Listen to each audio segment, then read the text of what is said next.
I just remembered that. No, I haven't, but I did now. Okay, all right. I just thought about that. All right, so 37, that's awesome. So I'm just hogging away some material here, and I'm gonna take about 15 more minutes just to show you this part. And with the magic of time travel, I'm gonna put another one up here that I've got it further along in the process. I'm also guesstimating where I'll end up parting off this piece, and I'm going to just put a mark about right here, just make sort of a V groove, just as a reminder to me that that's perhaps where I'll end up making the, determining the base of the piece to be. So I'm going to keep getting some more wood out of the way here and building on just the nice, beautiful curve, going from wider to narrow.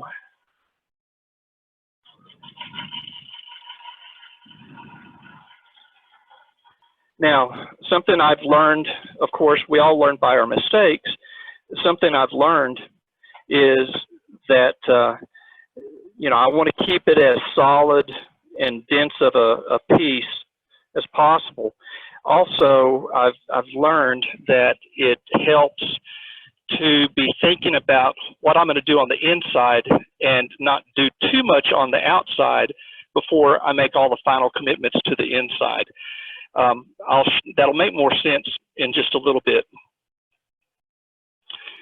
So I'm going to keep working on working my way up this direction here.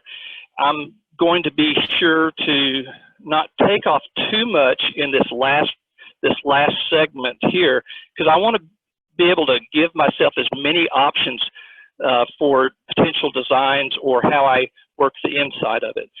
So I'm still going to take a little bit off here. Hey, Cory? Yes.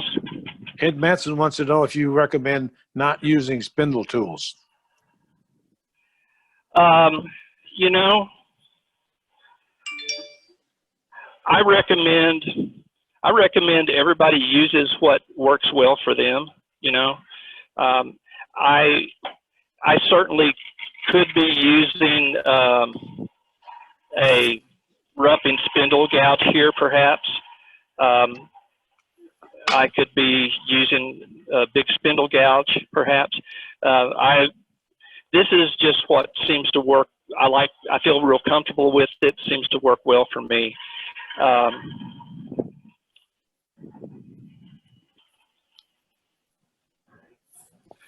Just like there's not necessarily the right grind. You know, the grind that I'm using actually it's about a 45-degree grind, but everybody needs to figure out what grind works for them, that you feel like you really excel with, you feel most comfortable with, and then be sure you keep reproducing it, and be sure you can reproduce it with a lot of consistency.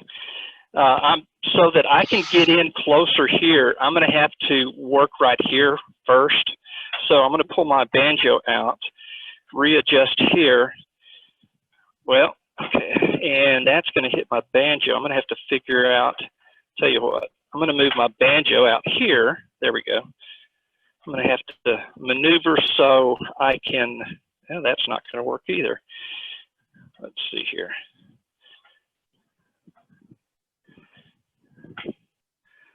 Tell you what, this, by the way, is one of the tools I use a lot. It's my Arbortech tool with a 2-inch coarse bowl wheel on here, carbide tooth bowl wheel. And there's a piece on that limb there that is giving me issues on this right here, and so I'm going to remove it real quick.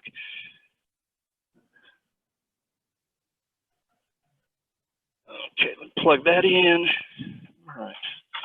So I am going to trim that just a little bit. And I actually had to trim this right here in order to get it so it would fit on the lathe.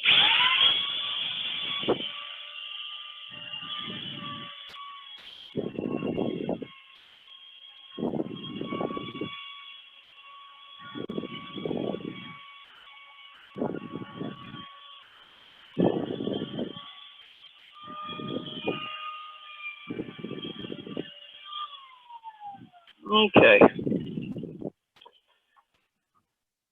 That wasn't too loud, was it? No, not bad at all. Okay. All right.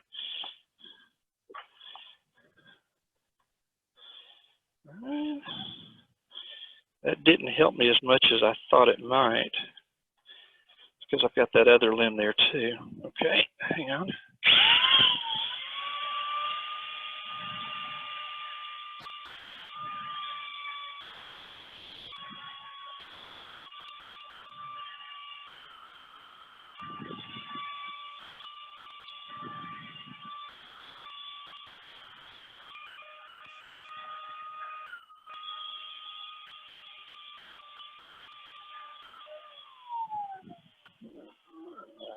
Hopefully this will allow me to get in there like I need to. Almost. I think I barely got it there. It's one of those safety things that I've learned and been reminded many, many times is don't turn your lathe on until you've made sure everything clears. I know we can all relate to that. Okay, let me adjust that tip real quick there.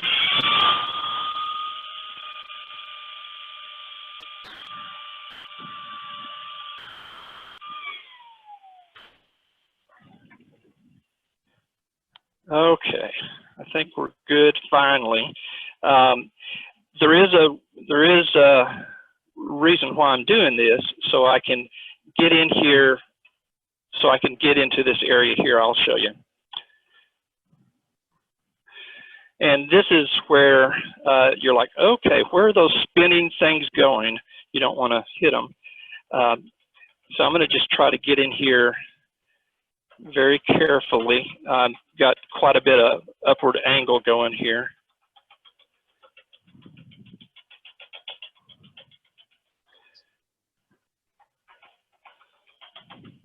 I'm really not worrying about the upper part, and messed up there a little bit.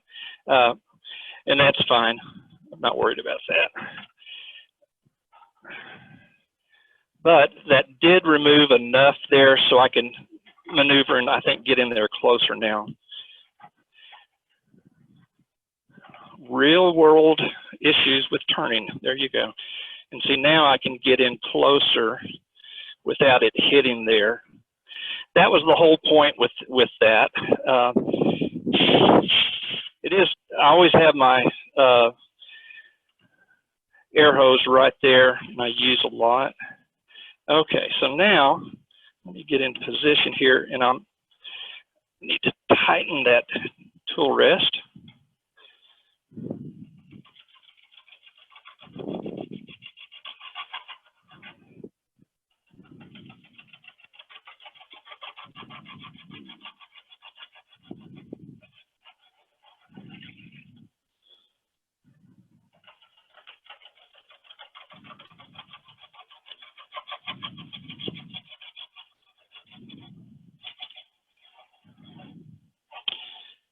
And I'm going at 418 RPM right now. I will start going a little bit faster, but there's really no need to go a whole lot faster right at this point. All right, so I'm stopping it there. And so with that, that whole exercise and doing those adjustments was to be able to get access to this other part here that I really couldn't get. I know I need to get another tool rest. I already said that, and I will at some point. Let me go right here. All right, so I'm adjusting my tool wrist again. I'm making sure it's not going to hit anywhere. And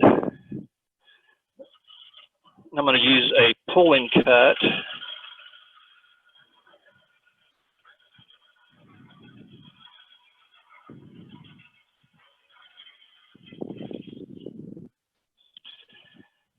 And I'm not worried about, having just the perfect smooth figure right now. I'm going to leave it pretty fat, actually, at this point, because, again, I want to be able to fully explore all the potential here at the end. That's where I think there's going to be just tremendous opportunity for creating these petal-like features. So I'm not going to, at this point, I'm not going to take that down any further. I'll take it down just a little bit further because I know I want this out of it. So I'll take it down just a little bit further.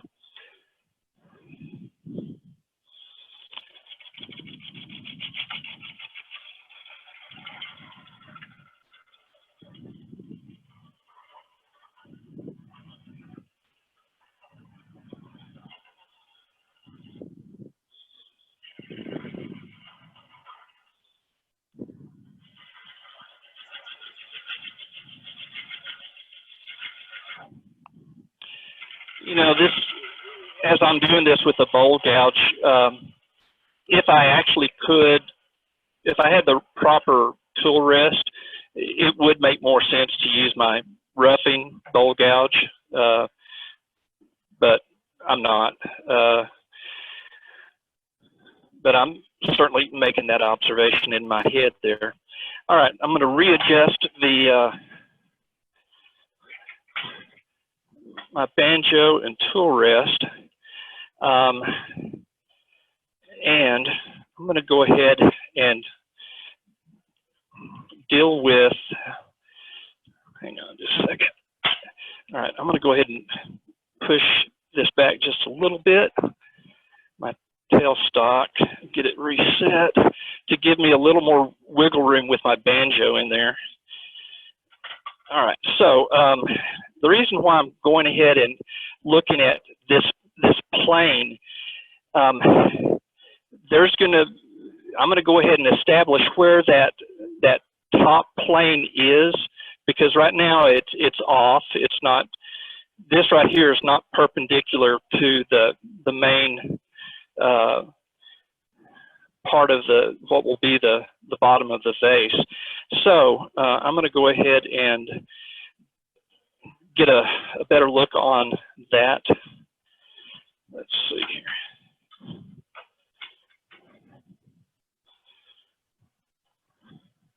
All right, this is always fun when they're swirling around. Okay, so I know you can adjust your lights a little bit. And so I'm going to just take it nice and easy. I'm using the tip of the tool there, pretty much a closed, semi-closed presentation of the bowl gouge. I know that there's half of it that I need to bring down as it's going around. I need to be careful not to get too aggressive.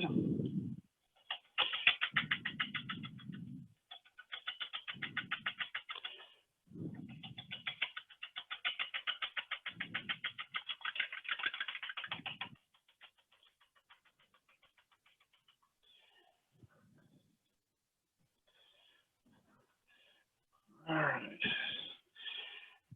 By the way,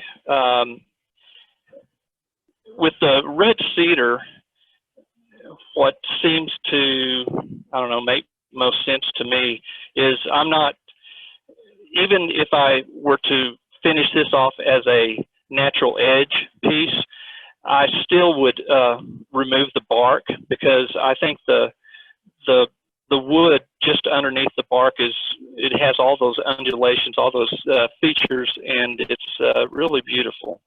But what I would be doing right now is I would go ahead, I'm not going to finish this part on this one, but I'd go ahead and spend a little more time establishing the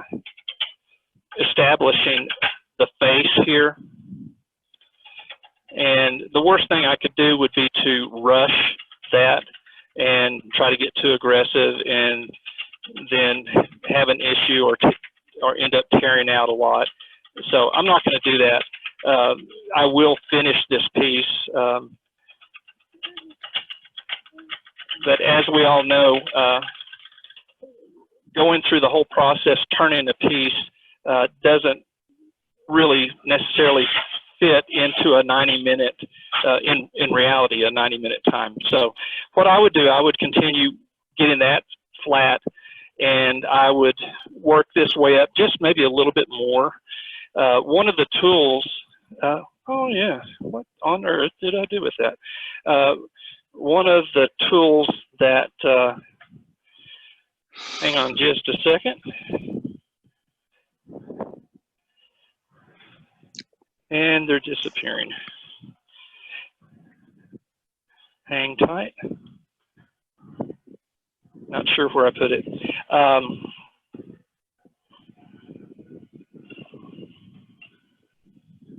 There they are. Yes, these high quality scissors, as silly as this may seem, when you start to get this tear out here, will just get my scissors out and just give it a trim there. There's gonna be tear out, especially as you're going around with the bark and the edge there. I'm not worried about it, but instead of letting it continue and think, oh, well, maybe if I just sharpen my tool one more time or whatever, so it will stop flapping and stop tearing out more with the centrifugal force. I just use my scissors and cut it there. So the whole purpose here was just to show the beginning, part of the turning. With that done, I am going to pull this off very quickly and blow that off there. Let me lock the spindle. There we go. There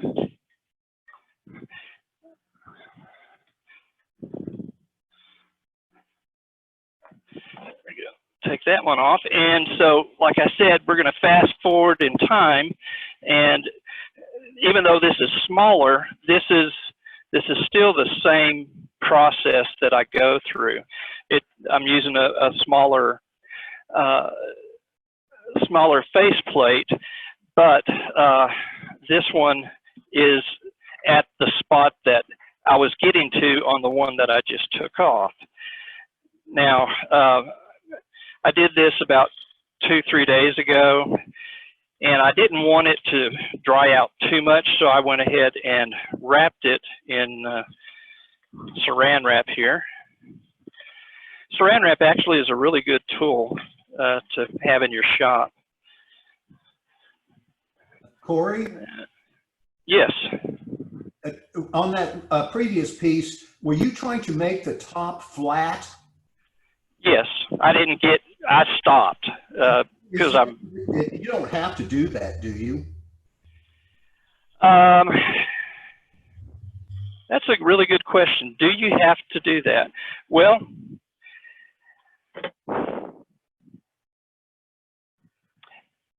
I think you do, because it depends on how you're going to. It depends on how you're going to do the inside of it. Let me think about that question. Do you have to make it flat? That piece was not flat or wasn't perpendicular. This end piece here was not perpendicular to the Vases main body. I don't know. That's a good question. This one I did just the other day. If you can go to the overhead shot, in hindsight, I should have left more material here at the faceplate edge, and it being somewhat wet and a smaller area going into end grain, the screws were not staying as tight as I wanted them to, and so I used some hot glue on there to increase the safety of that. Now, with this one, I went ahead and, for the most part, took it all the way to the edge, and I made it flat, and then I've had a very, very slight angle in. So I want to show you what the next step is. Let me go ahead and take that little nub off, and then I'm going to use a Forstner bit and bore that out just a little bit there. Let me take that little nub off. By the way, I don't know about some of you, I've had more issues with getting a catch when I'm trying to get too aggressive and taking that off. Maybe it's just me. I just have to definitely be careful. And even since just the other day, it's been, not surprisingly, it's been moving. It's been moving a little bit because it's been drying out and it was wet.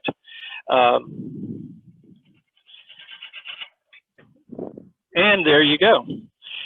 So that was not expected to happen. So those screws stopped holding in the end grain of this small one here. I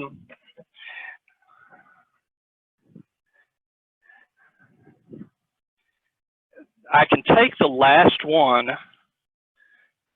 Not happy that happened, but I can take the last one and I can demonstrate at the very beginning how I would have finished this out as a natural edge piece. So I am going to go ahead and just take this face plate off. I don't want to try to, in midway here, go ahead and just try to fix that. I'm not going to worry about that during the demo right now. Hey, Cory. Yeah.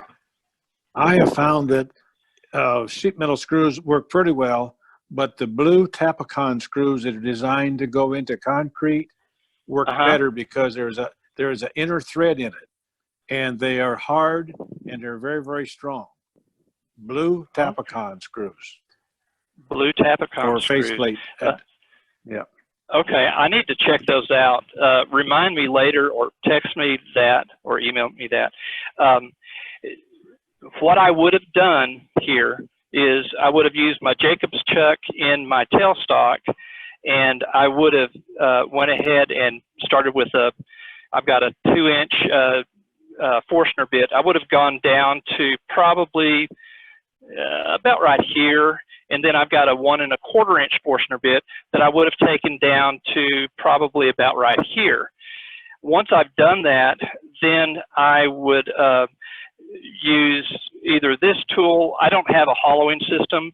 I'd probably switch to my 1/2-inch gouge, bowl gouge, and that and combination of a couple other tools, and I would start hollowing out that.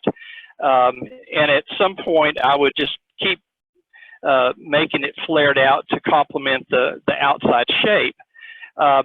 What to do with these areas here, I would hand sand that just to smooth over the edges, but I think that would end up making a real neat natural edge, so to speak, piece. Hey, Cory? Yeah. Fred's got a question. Do what? Fred has a question. Okay, hang on just a second, Fred. This piece I was just going to show you is one that I didn't do any carving with. I just finished out basically as a natural edge flowering vase. This one would have ended up looking similar, perhaps. So I just wanted to show you, this is where we were headed with this. Okay, Fred, go ahead. What's your question?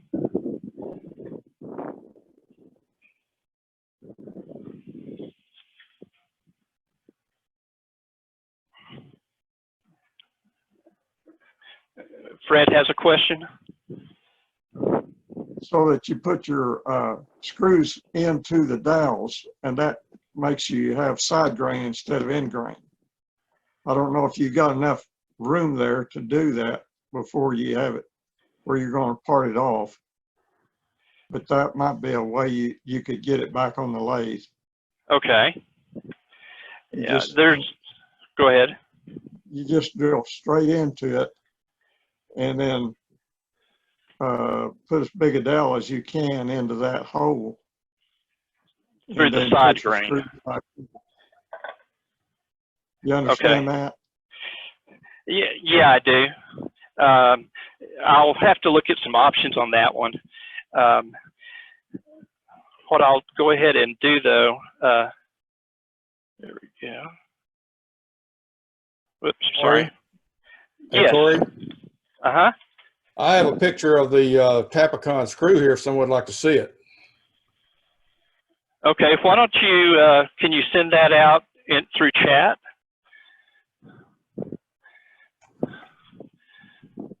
I just spotlighted him so everybody can see it. Oh, okay. Blue Tapicon.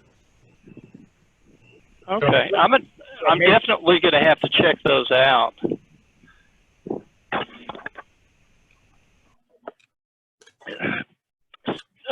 y'all think if I'd been using those blue Tapicon screws, that would not have happened?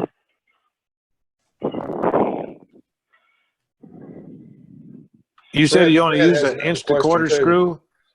Your screw's Yeah. not going in the wood very far time you got the thickness of the faceplate. Okay.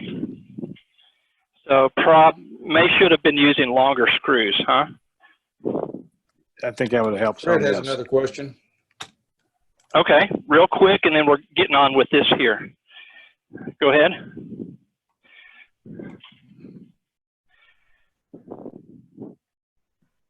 Who had the question?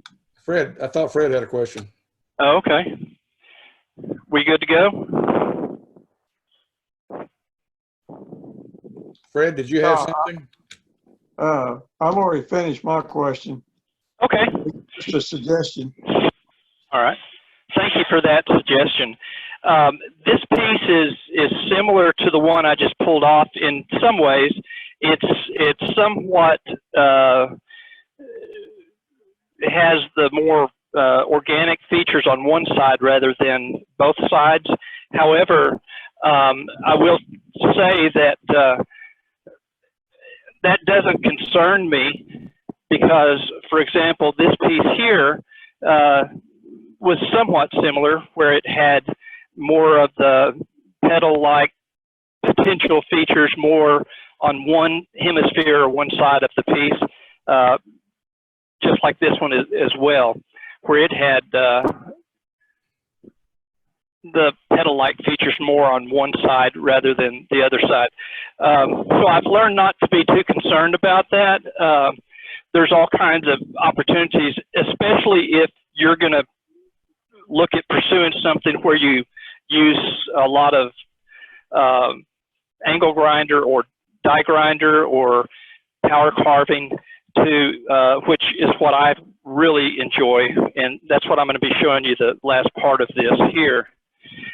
There's nothing wrong with taking one of these and doing a natural edge piece, but I will tell you that I think you have to be more selective is my sense of it here.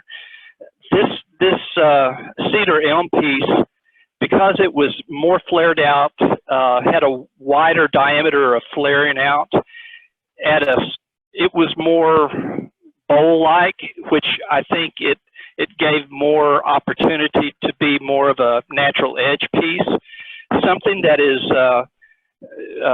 more limited in features. I think maybe harder to do as a natural edge piece, and so you just have to be sort of selective as you work through that. All right, so here basically have the same flared situation here, but what I'm going to do is I'm going to go ahead and do some work on this end here. I did double check, and the screws were still tight in this one. I normally don't use that 3-inch base plate with however many screws are in there, not very many, but I like to use the big one-way face plate with the 18 screws in it. So what I'm going to do first here is I'm going to go ahead and hollow out this just a little bit, and I'm not going to have it turned up very high. And while I'm doing it, I'm going to be very careful. I'm going to go ahead and switch just real quick to my 1/2 inch bowl gouge. And Ross Spillman was awesome in taking my Doug Thompson bowl gouge handle and adapting it to so I could use the robust collet system.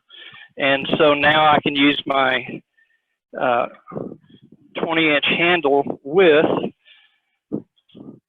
different diameter tools.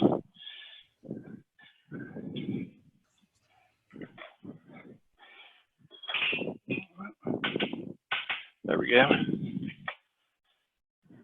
Well, get that out. Switch to that real quick. I appreciate your patience.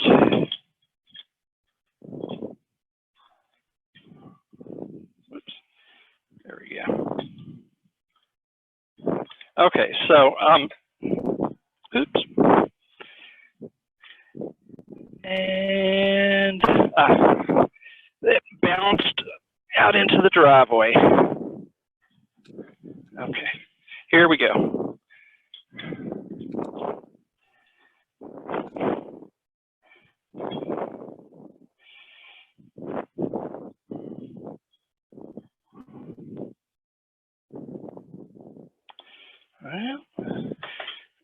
Well, let me blow that out real quick.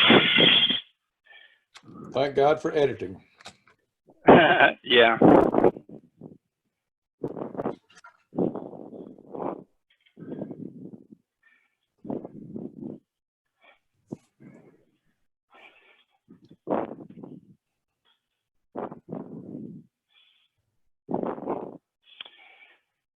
Okay, there we go.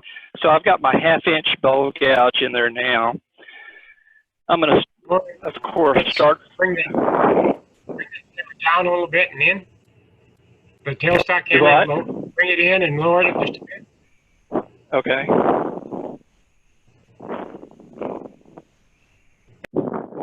How's that? That's good. Okay, all right.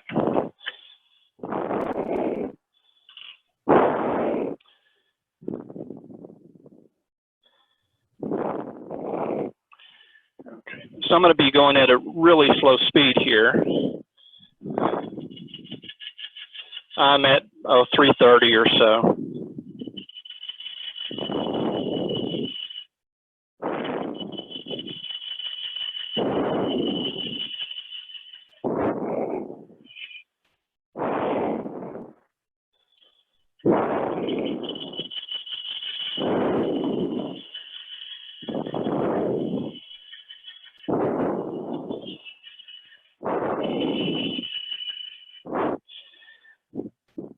So I'm going to be spending a lot of time developing how this slope is going to go. I can tell you that here's sort of the process that I'll go through. And one of the big tools that I use, the three big tools that I'm going to be using, one is this angle grinder with, this is a 4.5 inch angle grinder with this 4 1/4 or whatever, the large cut saw, extreme coarse carbide tooth wheel. It really removes wood very, very quickly, and it's not good for skin. Don't ask me how I know, but definitely it's not good for skin. And so let me plug that in. So between this and that 2-inch Arbortech tool, I start looking at you may want to go to the overhead now. I start looking at where I want to remove and start setting up these slope areas or the fall from the end. I'm going to go ahead and just tighten down my lathe there. Okay, so I'm going to turn this on.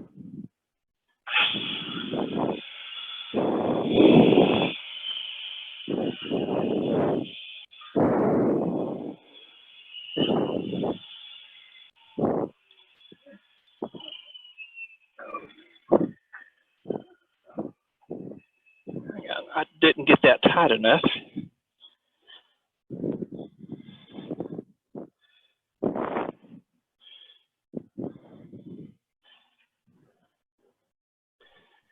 Well, not sure why that's not tightening like it was.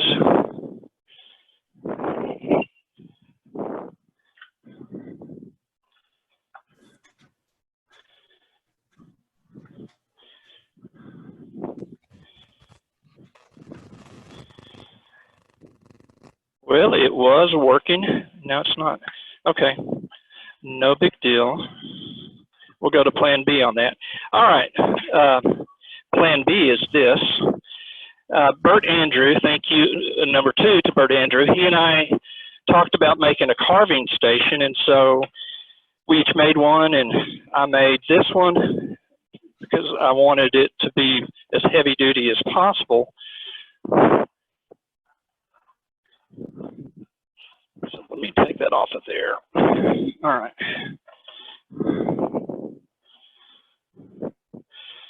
Screw that on there.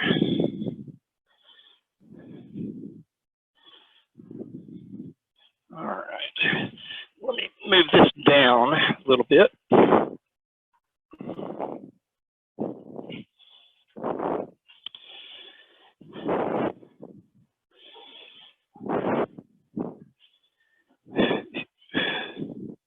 Let me tighten this up.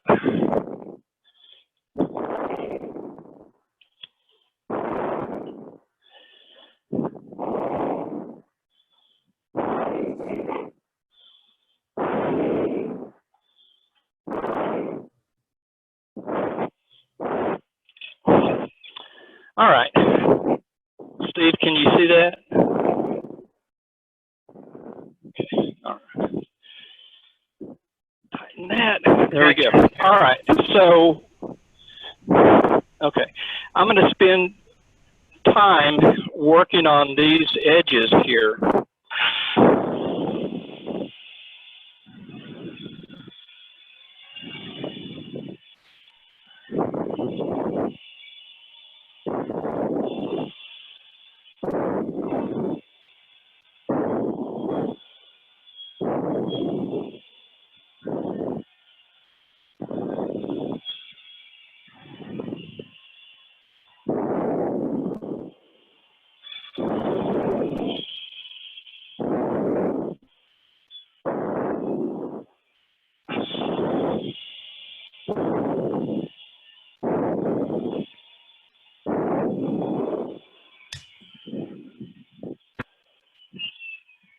What I'm wanting to do is to start looking how I can accentuate these natural features, and having done those that I've showed you, having done the ones I've showed you, I know better now how I need to go about doing that.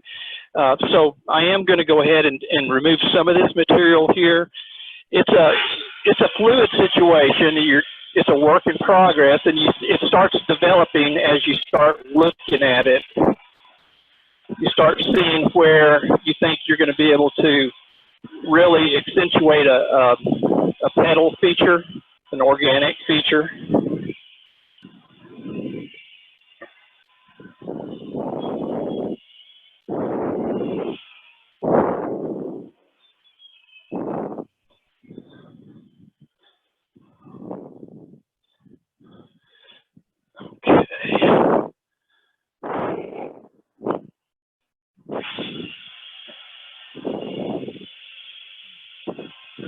As you can see, this really does take the wood off really fast. It's an excellent tool for doing that. And I just, okay, that's interesting. When I was only in a live demo, when I was putting that underneath there, I accidentally caught the cord, electrical cord on this headstock lamp. So I'll have to be rewiring that. That'll be fun. Anyway, I'm going to go ahead and take it off, and I'll make because I need to work here, and I'm going to put it back on the lathe. And I've got a workaround that I can do on it. When you start using either of those tools, you have stuff that goes everywhere. And my tool rest went somewhere. I'm not sure where it went. Did I drop it? Oh, here it is. So I'm going to put this back on the spindle.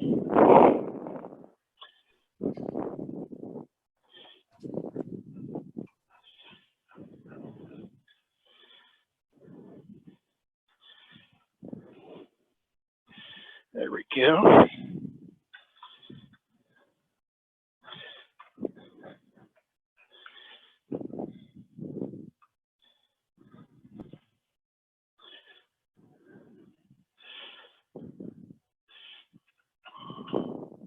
Thank y'all for your patience.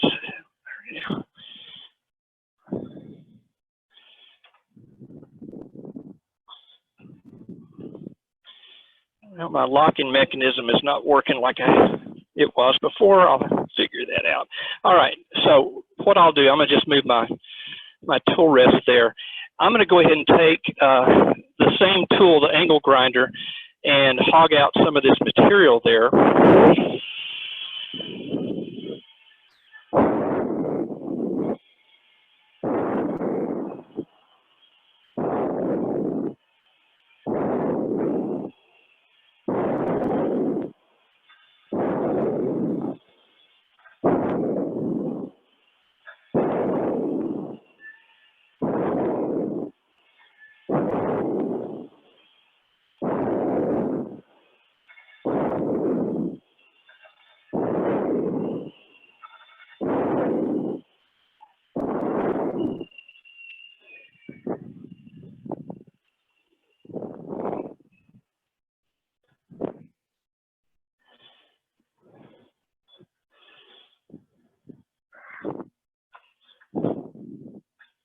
I keep fiddling with that, thinking I'll just get it to start working.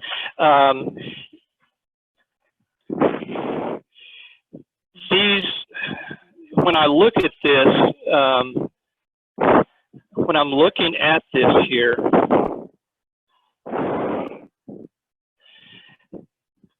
I'm going to have a major visual piece here, element there, a major element there, a major element here, here, and then I'm going to do something with this area here. It may end up being something similar to, it could be something similar to what I did here on that, on this piece here. I might do something like that on the side where I do a lot of undercut and make the pedal. I could do something like this here in this area here. So there's a lot of good potential ways we could do that. It does take time. It does take a lot of sanding. It takes a lot of carving. So I'm going to use my 2-inch wheel here.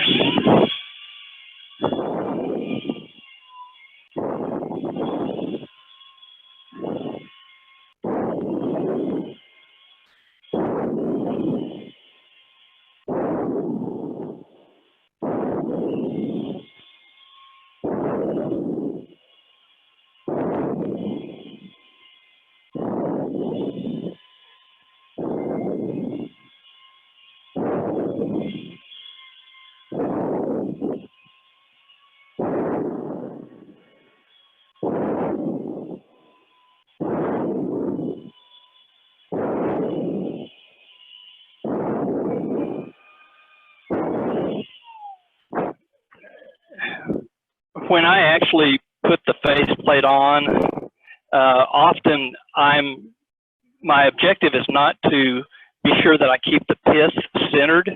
I'm looking at the elements that it has, and so I want, even though this is going to be off-center from the pith here, I'm going to be creating the elements here to be complementary around the piece here. Let's see here. Let me put that down there. This piece especially doesn't lend itself to a lot of turning at this point. I do have a borrowed hollowing coring system that I may pull out to do more work here. But as you start turning, if you continued on the turning part, you're very limited to basically this distance from the center point because of this edge here. So just the way this piece is playing out, it's going to end up having a lot more using the angle grinder and the 2-inch grinder. And then another tool I use a lot, by the way, is this one here. This is just a Harbor Freight die grinder, but I've got a 1-inch coarse round tungsten or carbide tooth wheel on it here. What I've found that this is also really good when I'm in this sort of shaping, trying to discover what shape is going to be best for this piece. I'll pull this tool out to help me, and again, I'm doing the inside first to help me discover what is likely to be the sort of the overall design of it. So let me plug this one in, and I'll show you what I'm talking about. This die grinder, by the way, too, is helpful in getting down into the vase itself. So.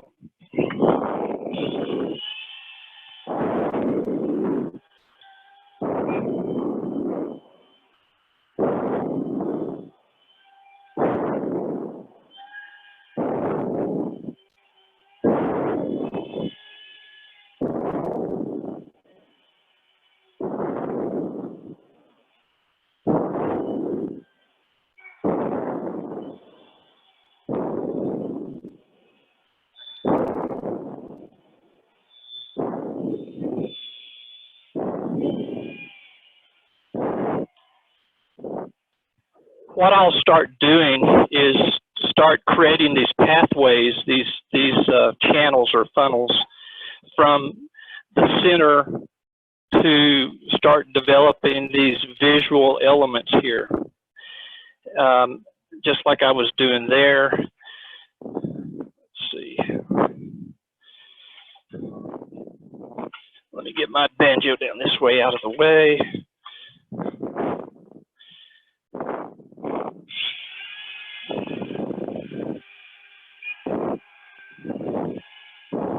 This one allows me to really get in there, and so I'm starting to remove material there and starting to figure out, okay, you know, I've got this element here that I can develop.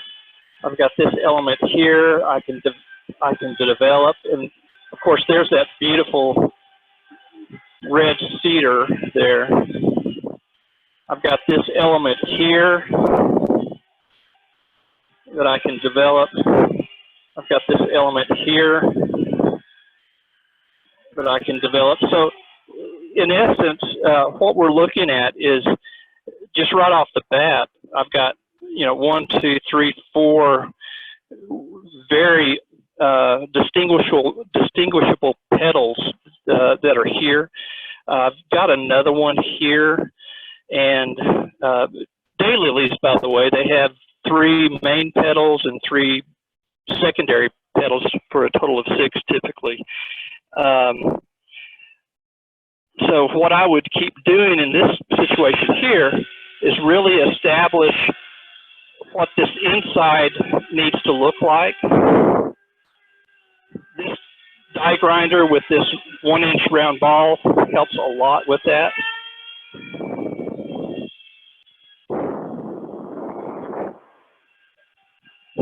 And of course, it's very rough right now. This whole process is going from rough to smooth. It's going from big to small. And the tools that you use go from big to small as well. I'll show you here in just a few minutes the tools that I use to do the fine detail work and the tools that I use to do the sanding.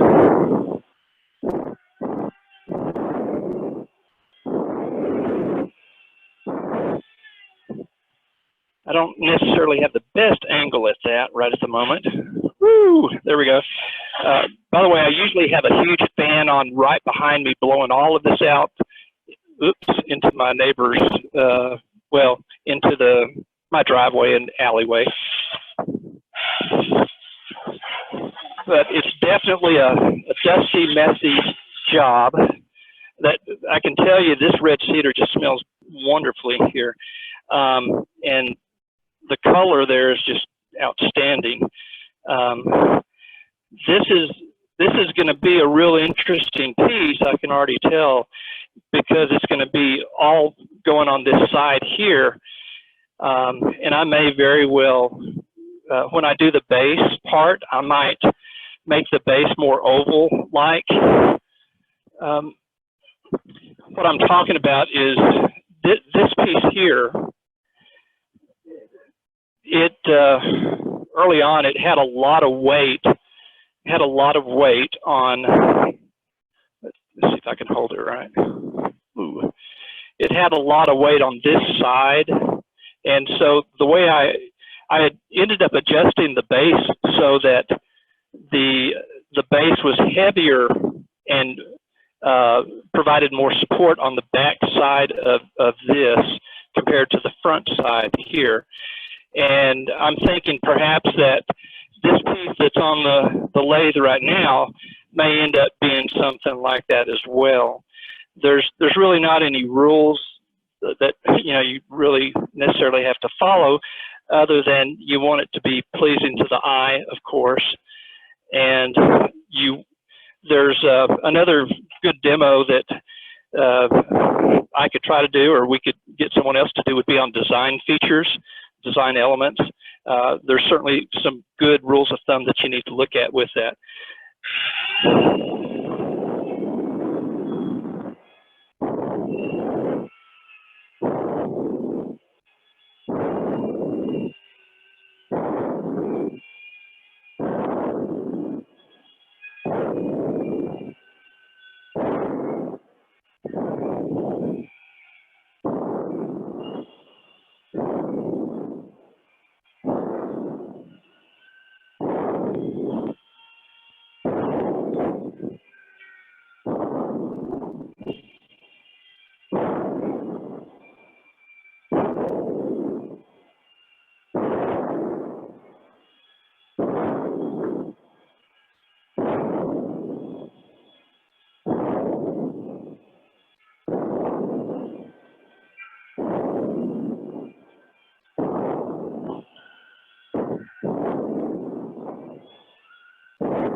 I will tell you that you definitely have to be very careful with any of these grinder tools. They can, I guess, best way I can describe it is they can get a catch also, and they start rocketing around in there, and especially if you're on the inside, and that's not pretty when that happens. All right, so as I'm looking at this, I'm seeing just great possibilities with using this element, that element, this element, this element. And now that I've done these others over here, I'm thinking about what I'm going to be doing with the inside. And not that I'm trying to duplicate a flower, but I'm wanting to make a natural form that has organic features and flower-like, petal-like features. And there's a balance to it where there's a rise. Visually, there needs to be a hollow on the other side of it. These ripples in the sides of the petals. There's a positive and a negative flow to it. So I want to be very careful to give myself a lot of options on the inside. And I've learned from trial and error in some of the earlier pieces, I got too aggressive on doing the outside and removing too much material on the outside that I ended up limiting myself, or I ended up getting really thin. And I just want to be careful I don't do that. So what I would keep doing here, in this case, probably using that die grinder and this one here,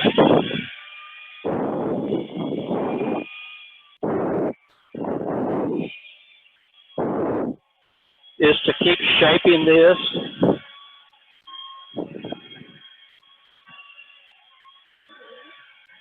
There's obviously going to be a lot of material that I'll remove from this side here.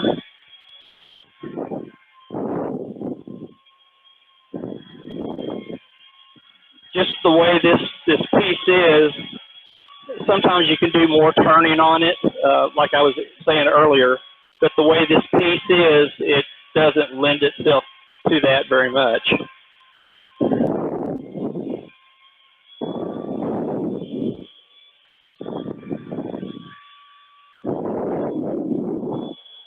Hey, Cory. Yes.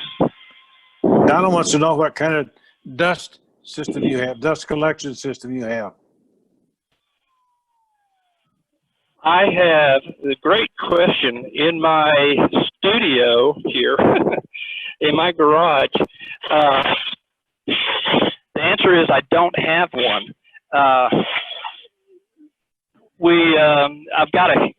I've got two big fans back behind us here, and I have those blowing really hard and fast. We don't have those blowing like they normally would because it interfered with the audio. And so in the normal situation, all this stuff that I'm creating, it's blowing out to the driveway. Someday I'll have my own shop, and I'll have to get my own dust collection system, but I am not there yet. Good question.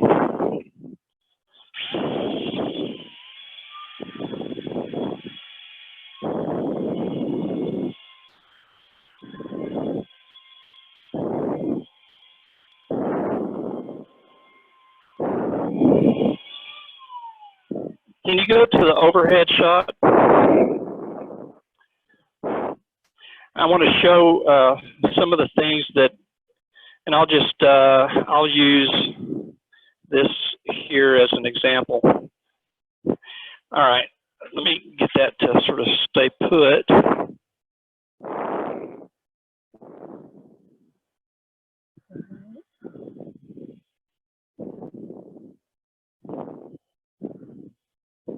Okay, let's see if I can get it to stay right there.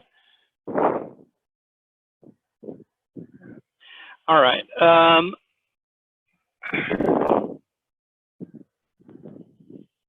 There we go. This piece right here that I'm putting my finger on, I'm going to go ahead and pull that bark off. Once you get up a certain way, then the bark starts coming off pretty easily.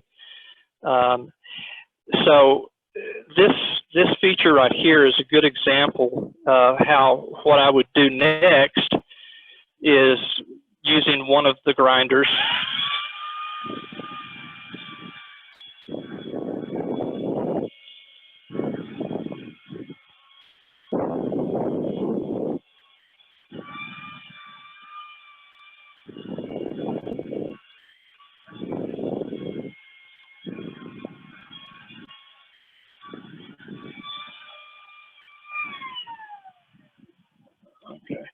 And what I did there was just sort of create a simplified path that I'll be working with.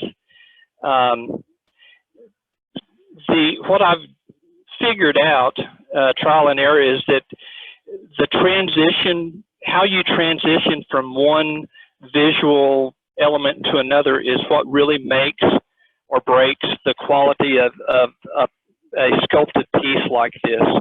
And so visually it's going to have to make sense with everything flowing in nice curved lines going from the top to the bottom down the sides. And the last thing I end up doing is gradually removing the diameter of the vase itself, and then making a decision on what will end up being the size of the bottom part there. But the other big tools that I use that make a huge difference is I've got a Fordham flex shaft, and I also have a micro carver, Micro Pro. And so I end up spending a lot of time. This right here is a 3-inch sanding with a foam piece here. I've got all the grits. I also have a 2-inch, same thing with all the grits. So I start with the coarser grits, of course, and I work the piece all over using these. When I get to the point that I need to really accentuate the fine details, I'm going to be using my micro carver here, and I have a ton of different, not a ton, that's a lot. I have a lot of burrs, carbide burrs, a lot of the burrs. If you were able to go to the Sammy Long training, he really just set my mind on fire and really inspired me to pursue the power carving. And so maybe on Saturday, if y'all want more information about all the different burrs I use with the micro carver and some of the other pieces I use with the Fordham flex shaft, I can do that. But before I even get there, I spend a lot of time using the die grinder with this 1-inch ball, the 2-inch, this is a saber-tooth 2-inch, I think it's called a wheel burr coarse grind.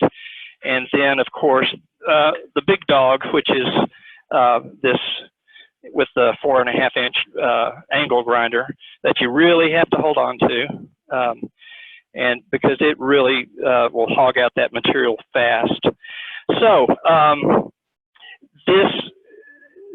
doing the sculpting, go ahead and switch to the tailstock camera, Steve.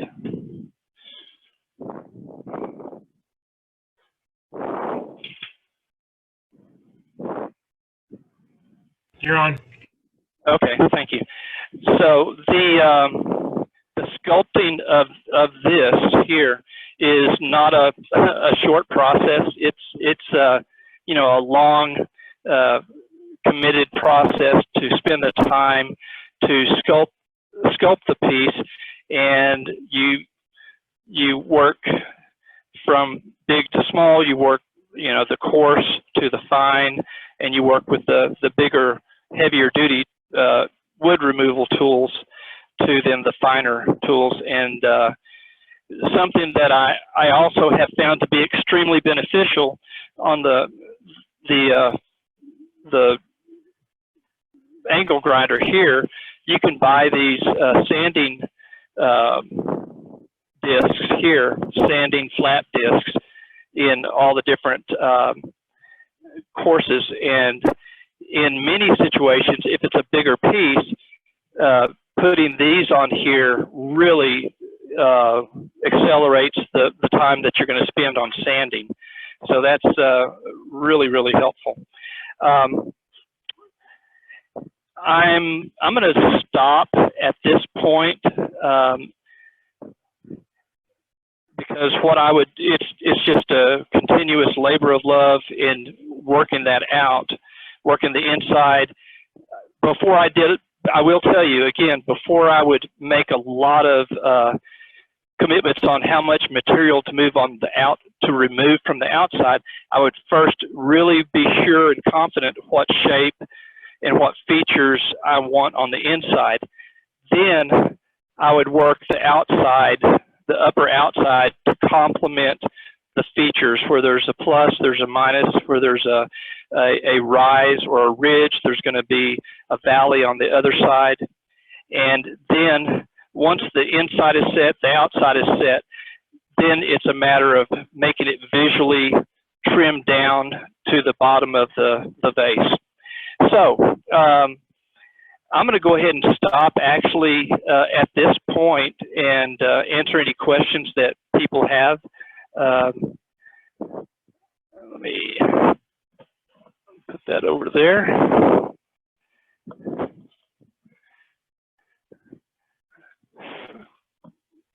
Got quite a bit of dust in my hair. Hang on. Everything is just the opposite. If you move it left, then it goes right. If you move it right, it goes left. There we go. Top of my head is cut off. All right. There we go. About how many hours would you have in carving to finish that up? I honestly don't know. People ask that quite often, and I honestly, my answer is as many as it takes to get it to be finished. And here's what I find is that all those pieces over there that I showed you at the beginning, I do find that I have to have 3 or 4 projects going at a time. You know, my hands have to get a break from the carving is very hand intensive, and your hands can get really sore. So I've got a lot of other ones that I have pieces that are in motion. So I really don't keep track of the time. It's a journey, a labor of love, and when it's done, it's done. But it is, you know, it's a lot of hours. It is. But in my opinion, I think it's worth it. Good question. What else?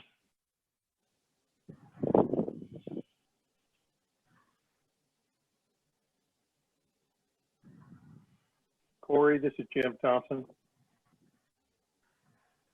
Yes, go ahead. When we're finally able to get back together in person, could you possibly bring 2 or 3 of these so that we can actually see them and get our hands on them? That would be really impressive. Yeah, absolutely. You know, a picture, a video, just is definitely limiting. You know, I'm biased, but I'm really pleased with these pieces, how they've come out. I think they're beautiful. I feel like I've learned so much with every one of them, and I can tell you that they. The lighting is messed up here. All right, I can tell you that they are. There we go. They're at the end stock camera. I'll be happy to bring all of them. They feel great. It is neat to be able to touch them and run your hands over all the undulations and the curves. Yeah, absolutely, Jim. Thank you. What else? Any other questions?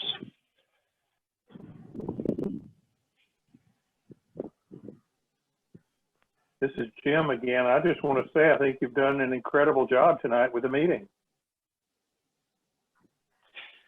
Well, thank you. Of all the meetings I've done on Zoom, club meetings, this is my very best one. It's my only one. The next one will be even better. We will have our Zoom meeting for June done on our club meeting in June done via Zoom. I will not be doing the demo. We'll have Scott Scott Groves doing that. He's going to do a fantastic job. He's a professional, and he'll be doing a great job. We'll be sending out more information on that soon. But thank you very much, Jim. You're very nice. Other comments, questions?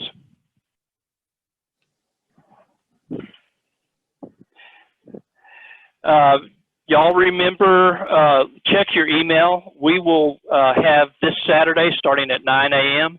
The coffee and more talking shop, and it's intended to be exactly what we have, to the degree that we can on Zoom, what we have in our open shop, where we can get advice on, get some mentoring, get advice on different things we're working on, ask questions.